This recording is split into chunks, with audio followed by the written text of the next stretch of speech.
আমাদের Malini ma'am, junior KG senior কেজির ma'am, উনি রবীন্দ্রনাথ ঠাকুরকে উদ্দেশ্য করে একটা লিখেছেন।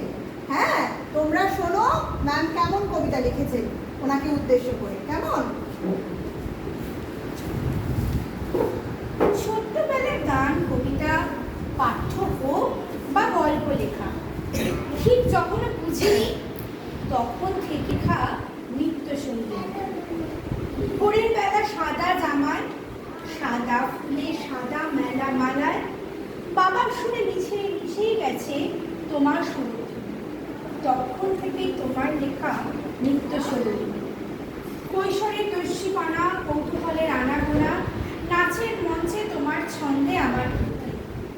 তখন থেকেই তোমার লেখা নৃত্য সঙ্গীত। যৌবনের রোমাঞ্চ হোক, হোক সে আঘাত, হোক সে সুর।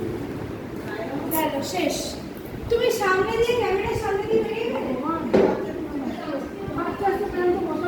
পুরো ক্যামেরার সামনে দিয়ে বেরিয়ে গেছে না।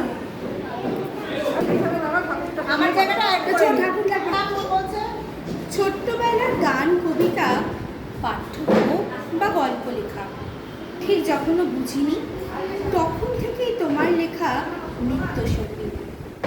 ভোরের বেলা সাদা জামায়, সাদা ফুলে সাদা মালায়, বাবার সুরে মিশে গেছে আমার সুরধ্বনি। তখন থেকেই তোমার লেখা নৃত্য সঙ্গীত। কৈশোরের দস্যিপনা, কৌতূহলের আনাগোনা, নাচের মঞ্চে তোমার ছন্দে আমার কিঙ্কিণী। তখন থেকেই তোমার লেখা নৃত্য সঙ্গীত। যৌবনের রোমাঞ্চ হোক, হোক সে আঘাত, হোক সে শোক, তোমার চরিত্রদের মতোই আমিও অভিমানী। তখন থেকেই তোমার লেখা নৃত্য সঙ্গীত। আজও পরিণয়ে, মাতৃত্বে, অজানা আগামীর বৃত্তে, সংসারের দোলাচলে ঘিরে আত্মগ্লানি, রবি ঠাকুর সেই তোমার লেখাই নৃত্য সঙ্গীত।